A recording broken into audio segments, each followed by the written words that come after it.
নমস্কাৰ সো আজি মাইক্ৰো ইকনমিক্সৰ ব্যষ্টিবাদী অৰ্থবিজ্ঞানৰ এটা নতুন চেপ্টাৰ আমি স্টাৰ্ট কৰিব ওলাইছো আৰম্ভ কৰিম এই চেপ্টাৰটোৰ নাম হৈছে তোমাৰ কষ্ট ওকে অসমীয়া শব্দটো ইয়াৰ হৈছে প্ৰতিশব্দ যদি তুমি কোৱা তেতিয়া হলে তাৰ প্ৰতিশব্দ হৈছে ব্যয় ক্লিয়াৰ ব্যয় মানে খৰচ ক্লিয়াৰ ইতে এই কষ্ট চেপ্টাৰটো ইকনমিক্সৰ in details so আমি স্টাডি কৰিম ক্লিয়াৰ তেতিয়া হলে বলা আমি আৰম্ভ কৰো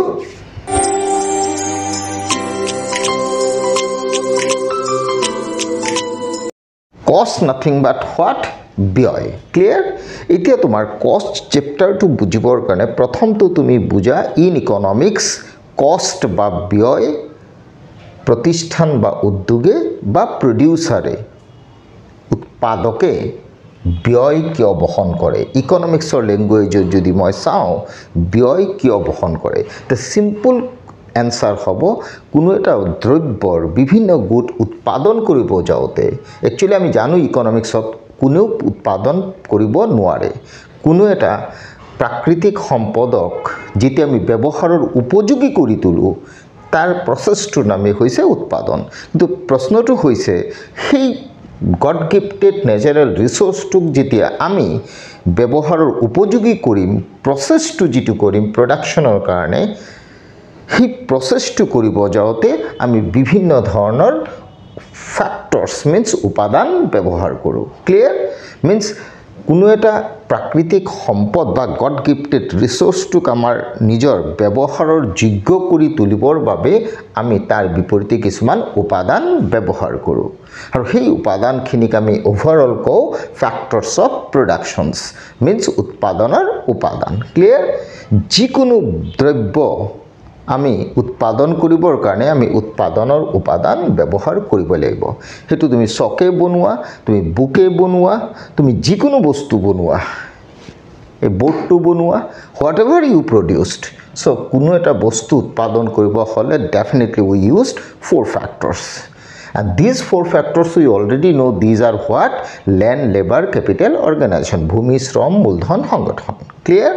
আৰু সেই চাৰিটা উপাদান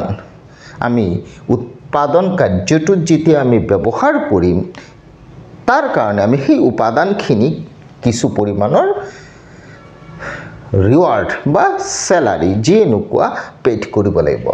আৰু সেইখিনি কোৱা হয় ফ্যাক্টৰ পেমেন্টস ক্লিয়াৰ মিন্স উৎপাদনৰ উপাদানৰ আয় ক্লিয়াৰ আৰু সেই আয়খিনি ফাৰ্ম প্ৰডিউসাৰ বা ইন্ডাষ্ট্ৰি বহন কৰিব লাগে বা এন্টাৰপ্ৰেনিউৰে বহন কৰিব লাগে ক্লিয়াৰ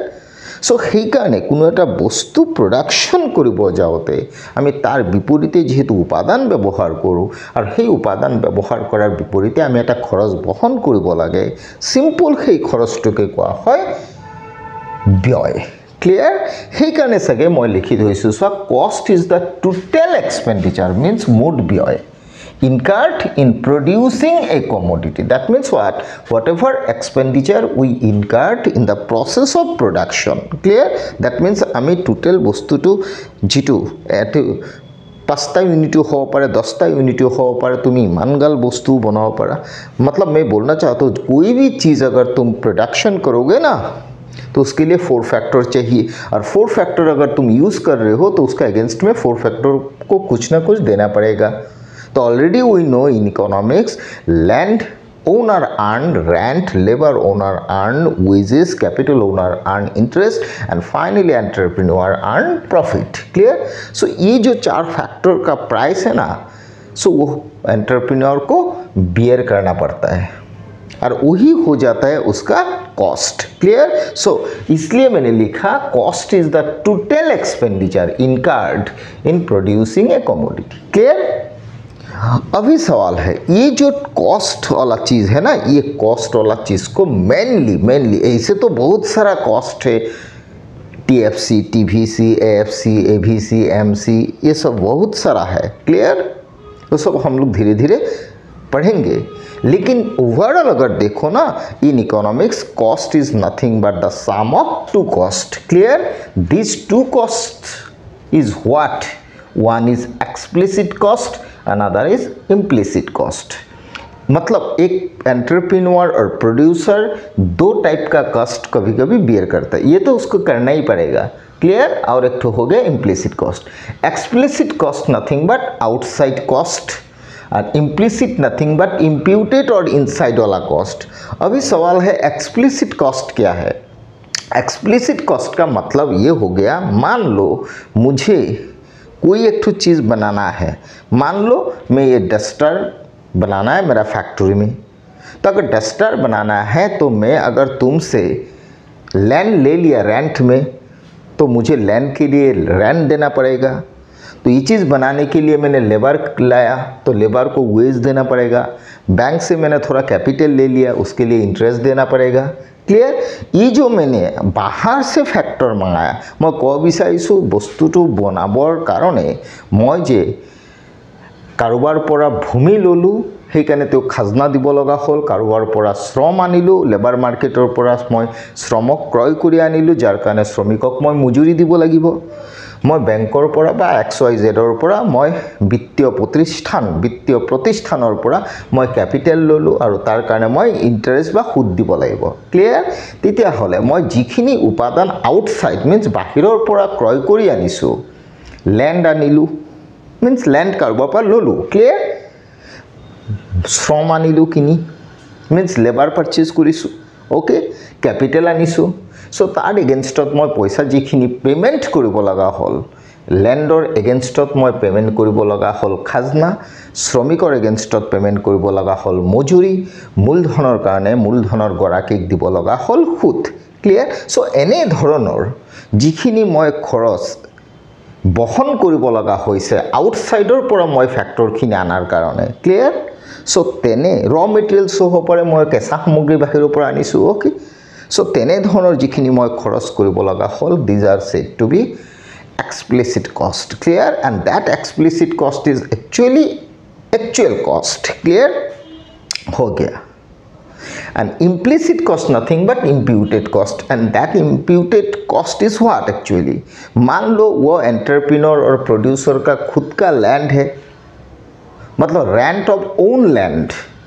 खुद का लेबर है, मतलब वेजेस ऑफ ओन लेबर, खुद का कैपिटल यूज़ कर रहे हैं, मतलब interest of own capital, clear. अगर सब फैक्टर खुद का ही है, बाहर से कुछ भी फैक्टर खरीदना नहीं पड़ा बोल रहा हूँ,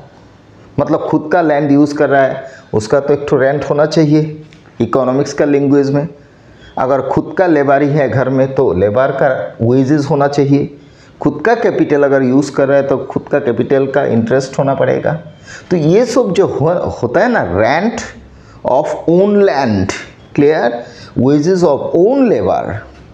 इंटरेस्ट ऑफ ओन कैपिटल, अगर ये सब इम्प्यूटेड वैल्यू, मतलब ये एक्चुअली मनी सेंस में तो वैल्यू नहीं है, रेंट, वेजेस एंड इंटरेस्ट, क्योंकि खुद का ही यूज़ कर रहा है वो सारा फैक्टर। सो मनी सेंस में वो चीज़ उसको देना नहीं पड़ा, लेकिन यूज़ तो किया ना फैक्टर, क्लियर। तो इस टाइप का अगर कुछ उसका रियल कॉस्ट आया, तो that kind of cost is said to be implicit cost. मतलब इम्प्लिसिट कॉस्ट एक्चुअली आँख से दिखता नहीं है।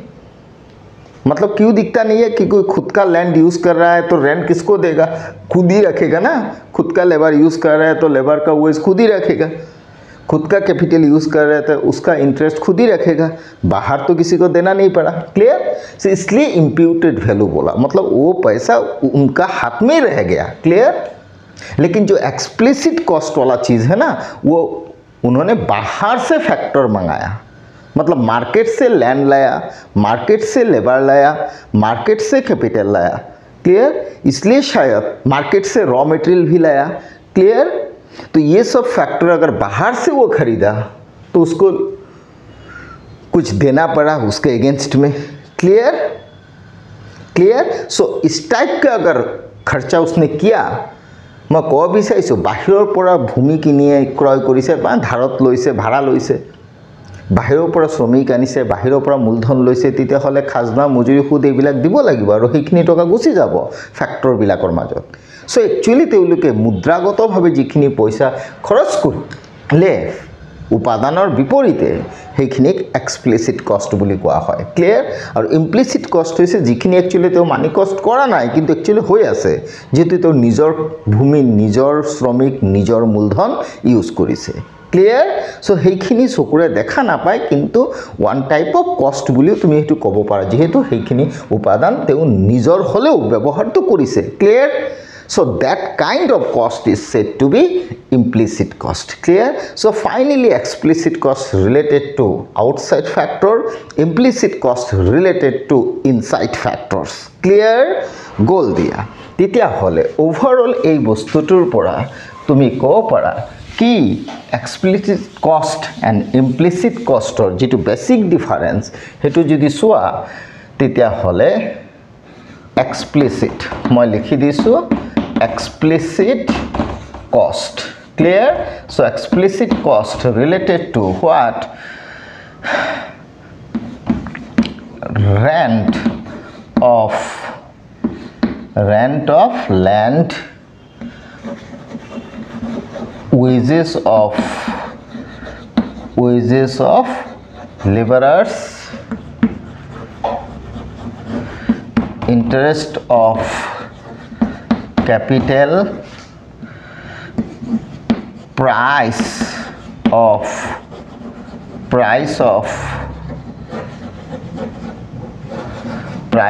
raw material clear ये जो मैंने सारा लिखा ना ये लैंड उसने बाहर से खरीदा लेबर बाहर से खरीदा कैपिटल बाहर से लिया रॉ मटेरियल बाहर से लिया तो उसके लिए उसको ये सब रेंट वेजेस इंटरेस्ट और रॉ मटेरियल का प्राइस उसको देना पड़ा क्लियर देना पड़ा मतलब उसका खर्चा हुआ प्रोडक्शन में क्लियर सो जेतिया बाहिरर পৰা এইটা ফ্যাক্টৰ তেও আনি পেলাই ব্যৱহাৰ কৰিব উৎপাদন কাৰ্যটোত আৰু তাৰ বিপৰীতে তেও এইখিনি খৰচ বহন কৰিব ক্লিয়াৰ তেতিয়া সেইখিনি কোৱা হ'ব explicit cost clear means outside factor what factor outside factors clear আৰু ইমপ্লিসিট জিটু ইমপ্লিসিট ক্লিয়াৰ ইমপ্লিসিট কষ্ট জিটু কনসেপ্ট হেতু হৈছে rent of own land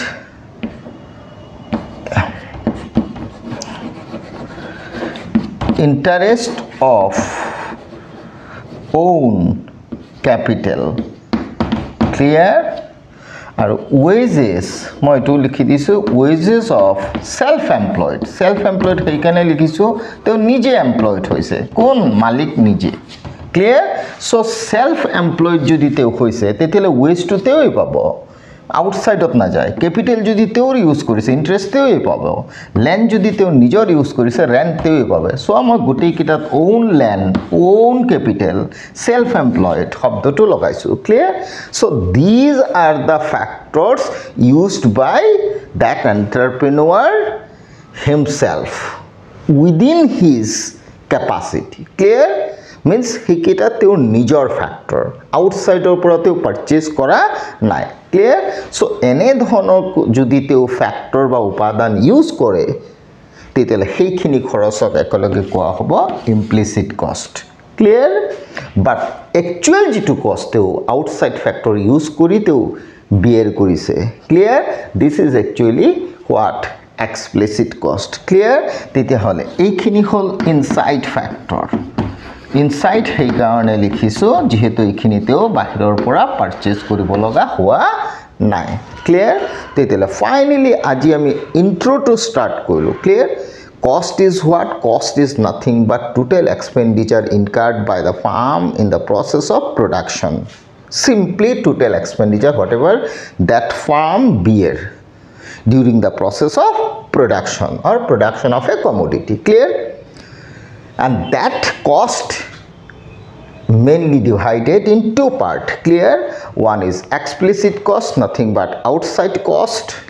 implicit cost nothing but inside cost but in true sense cost actually related to explicit cost তাৰ মানে যিখিনি তেওঁ বাহিৰৰ পৰা উপাদান ক্ৰয় কৰি ব্যৱহাৰ কৰিছিলে উৎপাদন কাৰ্যটোত তাৰ বিপৰীতে তেওঁ যিখিনি মুদ্ৰাগত খৰচ বহন কৰিছে মুদ্ৰাগত মানি কষ্ট বিয়েৰ কৰিছে সেই মানি কষ্টখিনিক একচুৱেলি কোৱা হয় এক্সপ্লিচিট কষ্ট ক্লিয়াৰ তেতিয়াহ'লে নেক্সট ক্লাছত আমি ডেফিনেটলি ইয়াৰ পৰা ষ্টাৰ্ট কৰিম কি overall the basic concepts related to cost বহুত ধুনীয়া ধুনীয়া কনসেপ্ট ইয়াত আছে ডায়াগ্ৰামেটিক্যাল আমি নেক্সট ক্লাছত ডেফিনেটলি শিকিনিলে ষ্টাডি কৰিম ওকে ধন্যবাদ